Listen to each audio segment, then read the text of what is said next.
and probably state aids should remain unchanged. But these are the traditional tools.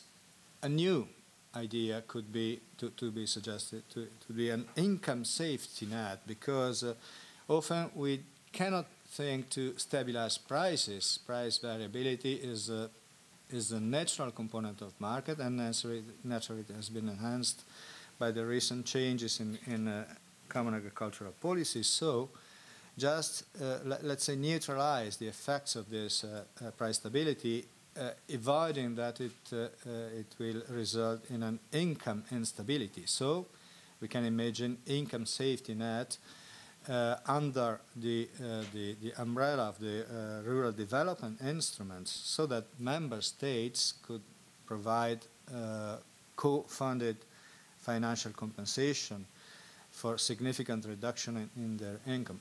Naturally, incompatibility with WTO rules, which means that intervention is possible when you have a loss of at least 30% of the agricultural revenue, and the compensation will cover no more than 70% of the income loss. But probably this is a good direction to address directly to income volatility instead of price volatility. Mind that under the present arrangements, we have an exceptional tool to address income volatility, which is direct payments. So many of these suggestions are conditions under the idea whether the present direct payments will remain and will maintain at the present level, or not, as we can expect they will be reduced. Other market-based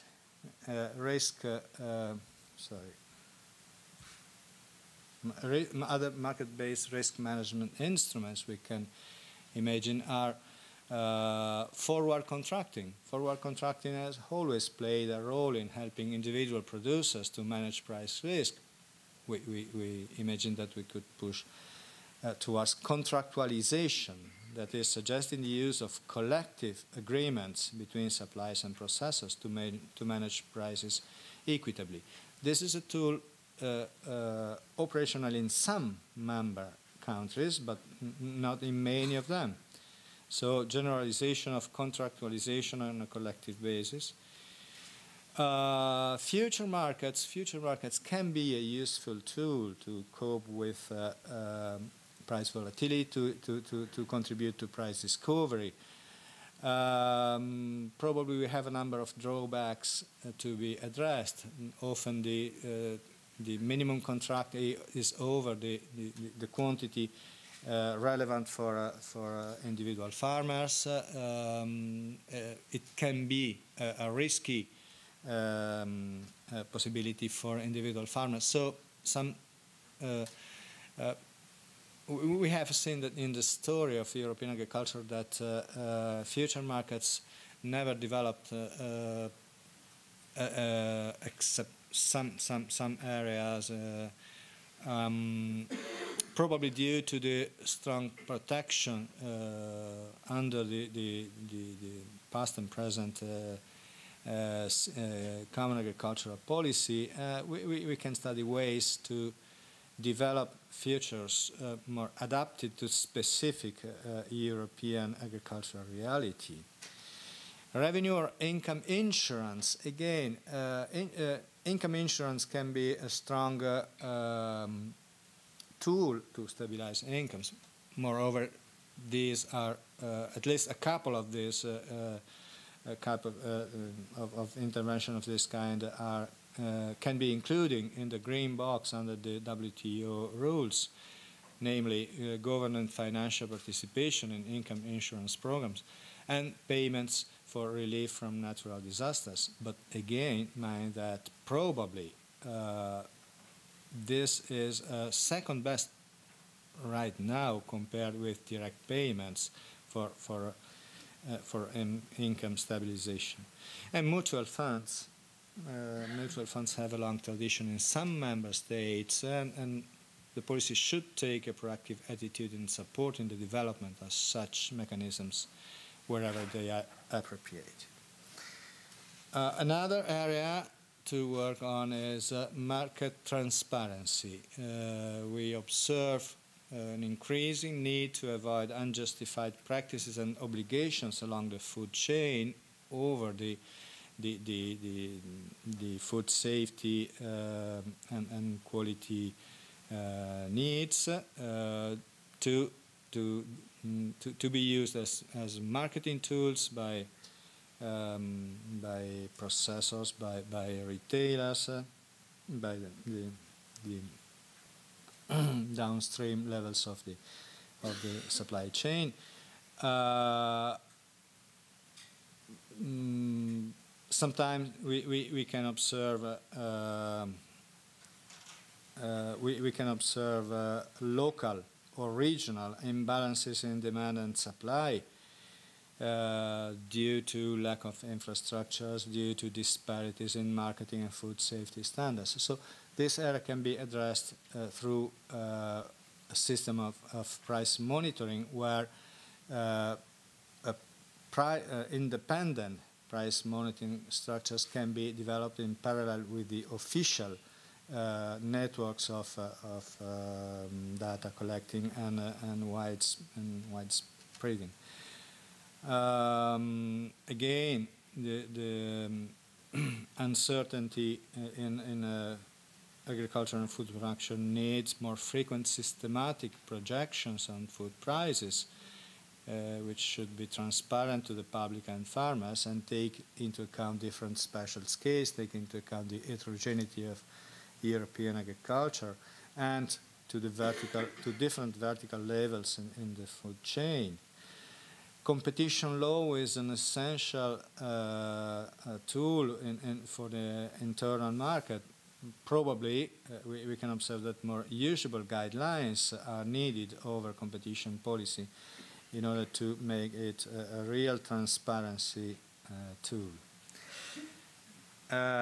Another area is cooperation and structural issues. We have a story of cooperation of producer organizations, of horizontal cooperation with increasing emphasis on POs, producer organizations, etc.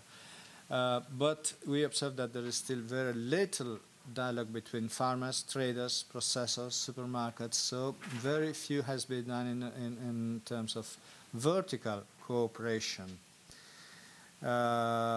Most of the products which are on our shelves are processed products. This makes difficult to ensure that agricultural producers are aware on how to deal with their purchasers.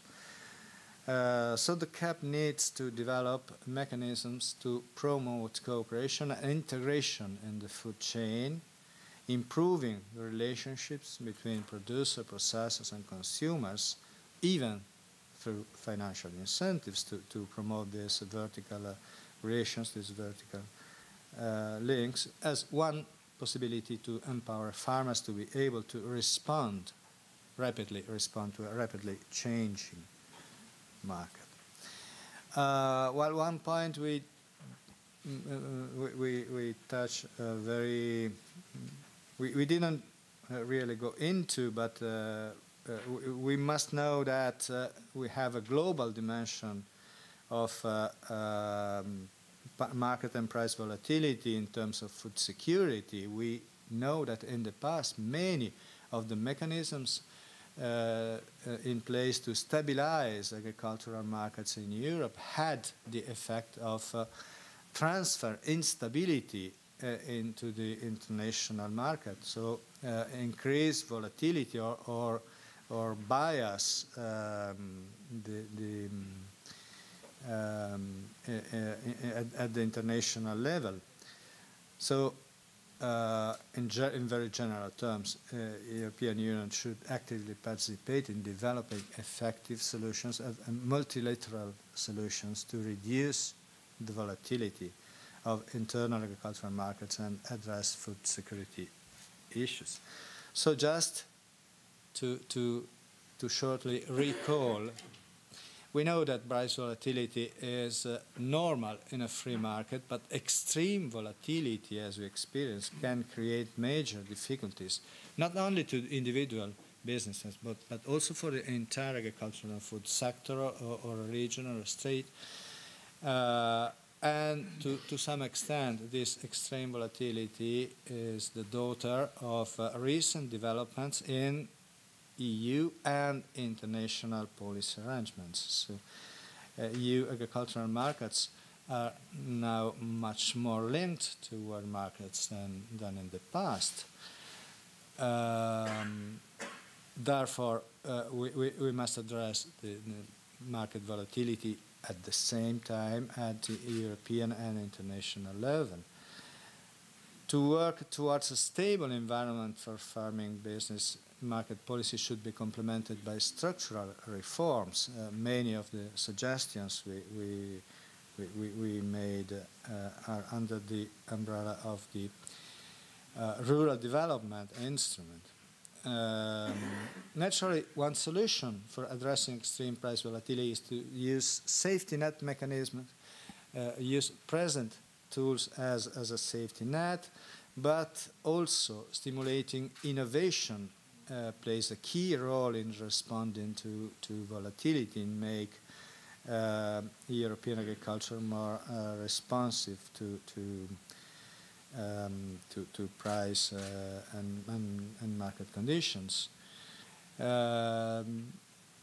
Therefore, the EU should invest more in generating sustainable new technologies and stimulating their uptake in agricultural production. Research and development is a basic direction for supply stabilization. And again, stimulate cooperation, both vertically and horizontally, in order to reduce price and income volatility for farmers and to increase the capability to rapidly react to market conditions.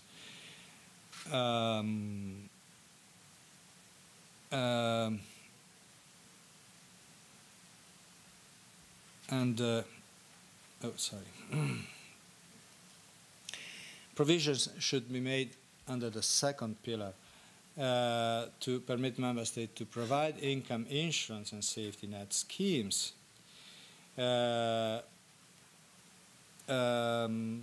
Market transparency can be obtained through an improved system to enhance quality and accuracy of data collected and produce regular forecasts. And again, don't forget the international role of CAP of EU, even in the domain of answering to agricultural and food demand.